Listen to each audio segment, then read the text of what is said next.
उत्तराखंड में कोरोना की बेकाबू रफ्तार, बड़ी खबर आपको दिखा रहे हैं। कोरोना के 6054 नए मामले सामने आए, 108 संक्रमितों की मौत हुई है।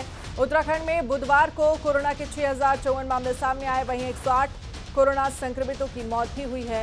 अप्रैल महीने में अब तक 68,205 लोग संक्रमित हो चुके हैं, जबकि 700 मरीजों की मौत हो चुकी है। स्वास्थ्य विभाग के अनुसार देहरादून जिले में 2329 लोग संक्रमित मिले हैं, जबकि 58 मरीजों की मौत भी हुई है। हरिद्वार में 1178 व्यक्तियों की रिपोर्ट पॉजिटिव आई है। वहीं उधम सिंह नगर में 849 और नैनीताल में 665 मामले सामने आए हैं। पंकज हमारे संवाददाता फोन लाइन पर जुड़ गए हैं। पंकज, लगातार उत्तराखंड में कोरोना का जो कहर है वो थमता हुआ नजर नहीं आ रहा है, लगातार कोरोना के मामलों में इजाफा हो रहा है। बिल्कुल अनन्या, जिस तरीके से लगातार जो आंकड़े आ रहे हैं और जो खबरें आ रही है उसमें लगातार ये देखने को मिल रहा है कि उत्तराखंड में जो कोरोना का मामले हैं वो थमते नजर नहीं आ रहे हैं। हर रोज नए आंकड़े रिकॉर्ड बन रहे हैं। अब अगर बुधवार की बात करें तो बुधवार को फिर रिकॉर्ड बना है, 6054 मामले यहाँ पे दर्ज किए गए। उससे पहले 5700 के लगभग मामले थे और लगातार ये जो मामले बढ़ रहे हैं, मामलों के साथ जो मौत की आंकड़ों की संख्या है वो भी बढ़ती जा रही है। कल 108 मौतें यहाँ पे रिकॉर्ड दर्ज की गई। उससे पहले 96 मौत मंगलवार को दर्ज की गई थी। तो कहीं ना कहीं ये साफ कहा जा सकता है कि बेकाबू यहाँ पे कोरोना हो रहा है। भले ही सरकार तमाम दावे कर रही है, प्रयास भी कर रही है, लेकिन जिस तरीके से ये मामले बढ़ रहे हैं, अगर जिस तरीके से आप देखिए, देहरादून में 2329 मामले हैं, हरिद्वार में 1178 मामले हैं, नैनीताल में 665 मामले हैं। इस तरीके से आप साफ लगा सकते हैं कि किस तरीके से मामले बढ़ रहे हैं। जो मैदानी क्षेत्र है वहाँ पे स्थितियां बिल्कुल बेकाबू होती जा रही हैं। बेड की संख्या जो है वो उनकी कमी हो रही है।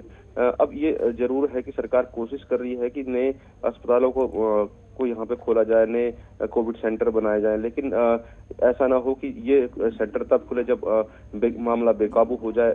जो पहाड़ी जिले हैं वहाँ पे भी अब स्थितियां लगातार बिगड़ती नजर आ रही हैं। आप देख सकते हैं कि आंकड़ों में कि किस तरीके से जो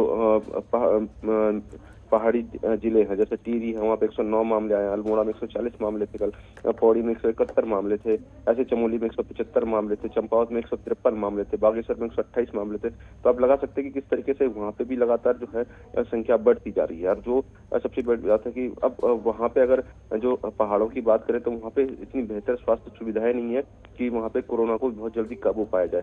तो इसके लिए सरकार को कुछ न कुछ बड़े स्तर पे कदम उठाने की जरूरत है। जी, लेकिन इन सब के बीच पंकज, सवाल ये है कि अगर हम शहरों की बात करें, ग्रामीण क्षेत्रों की बात करें, तो ग्रामीण क्षेत्रों में फिलहाल क्या कुछ स्थिति देखने को मिल रही है? क्या वहां भी लगातार कोरोना के मरीजों में इजाफा हो रहा है?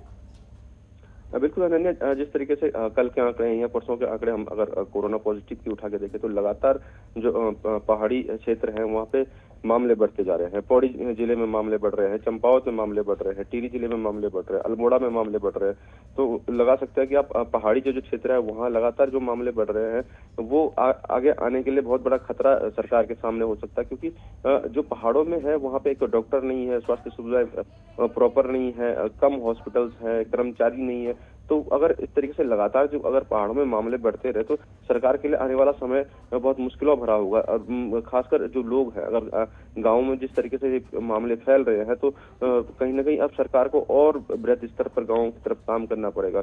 भले ही सरकार ने जगह जगह पे चेक पोस्ट लगा रखे हैं, एक जिले से दूसरे जिले में चेकिंग हो रही है, लेकिन फिर भी कहीं ना कहीं जो मामले बढ़ रहे हैं वो खतरे के निशान से ऊपर जाते नजर आ रहे हैं। मैदानी क्षेत्र में भी इसी तरह से रिकॉर्ड बढ़ते जा रहे हैं। अब सरकार को कहीं ना कहीं जो नए सिरे से कुछ आत्ममंथन करना पड़ेगा कि किस तरीके से जो ग्रामीण क्षेत्र है वहाँ पे इस पे काबू पाया जाए। भले सरकार ने कोशिश की है कि जो प्रधान है वो अपने क्षेत्र में क्वारंटाइन सेंटर डेवलप करे, आइसोलेशन सेंटर डेवलप करे, उसके लिए सरकार फंड देने के लिए भी बात कर रही है, लेकिन कहीं ना कहीं जब तक जागरूकता ग्रामीणों के बीच नहीं होगी, साथ ही सरकार सख्ती नहीं करेगी, तब तक इस पे काबू पाना मुश्किल है। जी पंकज, चलिए बहुत बहुत शुक्रिया तमाम जानकारी के लिए।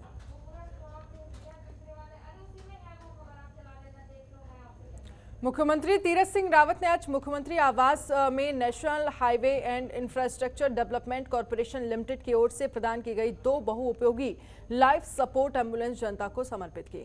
इस मौके पर उन्होंने कहा है कि लाइफ सपोर्ट एम्बुलेंस दुर्घटनाओं के समय लोगों की जान बचाने में उपयोगी होंगी।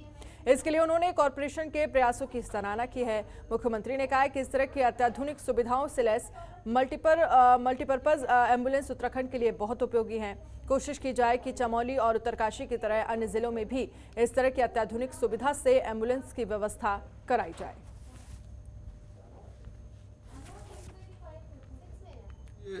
उत्तराखंड के लिए बहुत ही योगदान और महत्वपूर्ण ऐसा एनएच ने जो कदम उठाए, सीआरएस फंड से उनको जो उपलब्ध कराया, और अभी तो 2 हैं। मेरी जैसे बातचीत हुई कि आगे जल्द ही और जिलों को भी प्रोवाइड करेंगे।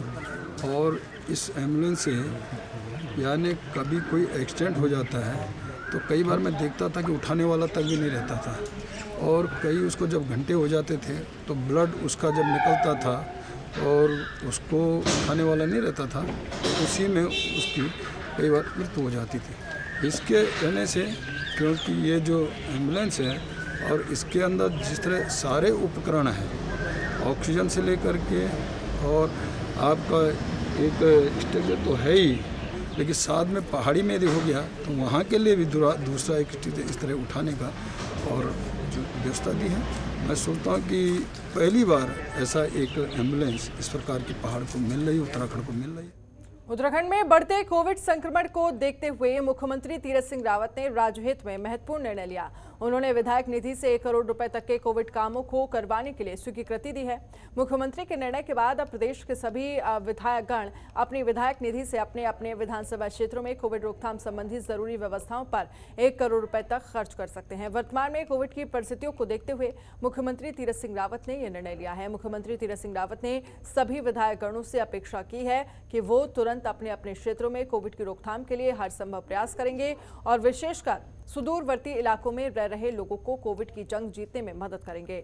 सरकार के शासकीय प्रवक्ता कैबिनेट मंत्री सुबोध उनियाल ने जानकारी देते हुए बताया कि प्रदेश के सभी 70 विधानसभा क्षेत्रों के विधायक अपनी विधायक निधि से 1 करोड़ रुपए तक खर्चा कर सकते हैं, जिसके जरिए ICU ward, oxygen cylinder, ventilator जैसी जरूरतों को पूरा करने के लिए विधायकगण जिलाधिकारी और सीएमओ से विचार विमर्श करने के बाद जारी कर सकते हैं।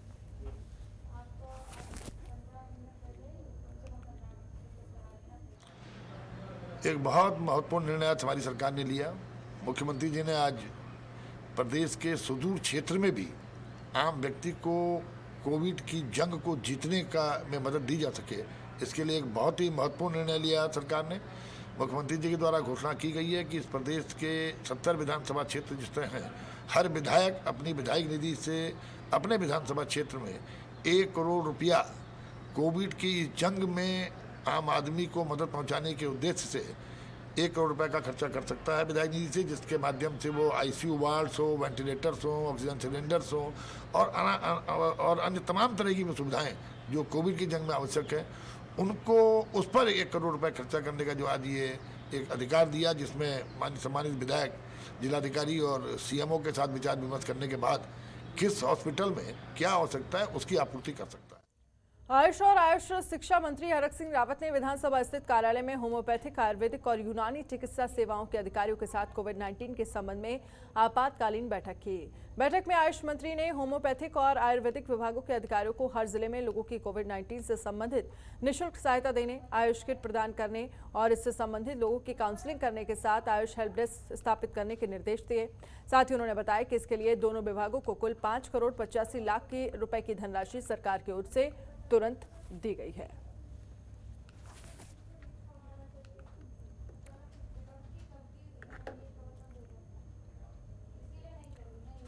और प्रदेश की स्वास्थ्य व्यवस्थाओं को लेकर कांग्रेस ने एक बार फिर राज्य सरकार पर निशाना साधा। अब स्वास्थ्य व्यवस्थाओं को लेकर कांग्रेस प्रदेश उपाध्यक्ष सूर्यकांत धस्माना ने मुख्यमंत्री तीरथ सिंह रावत को पत्र लिखा है।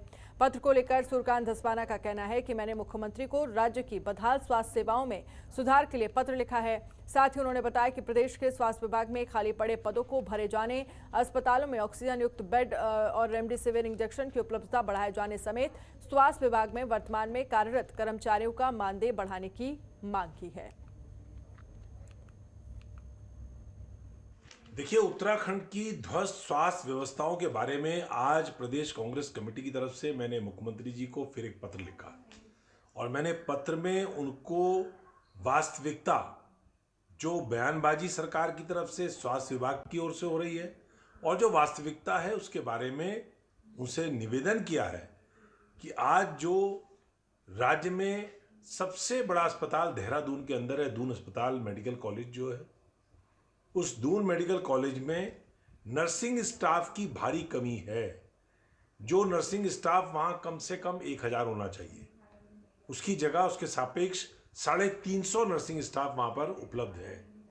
वहाँ पर जो वार्ड बॉयज कम से कम 1000 होने चाहिए, वार्ड बॉयज भी 150 और 250 के बीच में वार्ड बॉयज दून अस्पताल में है। 100 बेड का आईसीयू है। टोटल वहाँ पर 380 बेड हैं और आज की तारीख में 400 से ऊपर मरीज वहाँ भर्ती हैं, लेकिन जो मानकों के हिसाब से नर्सिंग स्टाफ आईसीयू वार्ड्स में होना चाहिए, उसका 1/3 नर्सिंग स्टाफ भी वहाँ पर नहीं रहता। कोरोना के मौजूदा हालात को लेकर पूर्व मुख्यमंत्री और कांग्रेस राष्ट्रीय महासचिव हरीश रावत ने केंद्र और राज्य सरकारों पर निशाना साधा। हरीश रावत का कहना है कि कोरोना से लड़ने के लिए टेस्टिंग, ट्रेसिंग और ट्रीटमेंट तीनों फ्रंट में चाहे केंद्र सरकार हो चाहे राज्य सरकार हो, बहुत पीछे दिखाई दे रही है। टेस्टिंग की लंबी लंबी कतारें लगी हैं, उसी तरह से बेड की कमी और विशेष तौर पर आईसीयू बेड की कमी। साथ ही उन्होंने ये भी कहा कि वैक्सीनेशन को लेकर भी एक पारदर्शी नीति होनी चाहिए, जो नजर नहीं आ रही है।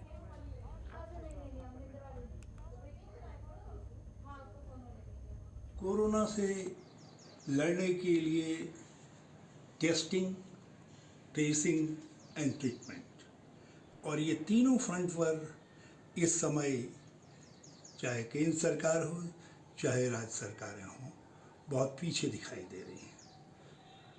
टेस्टिंग की लंबी लंबी कतारें और नंबर न आने की शिकायतें बहुत प्रखर है इस समय।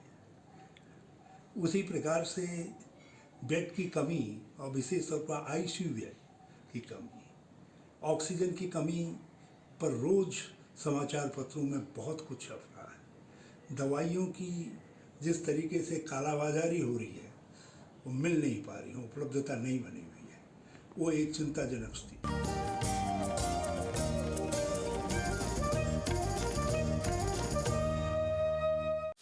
खबरों के निष्पक्ष विश्लेषण के लिए सब्सक्राइब करें Jantantra TV and press the bell icon. Never miss any update.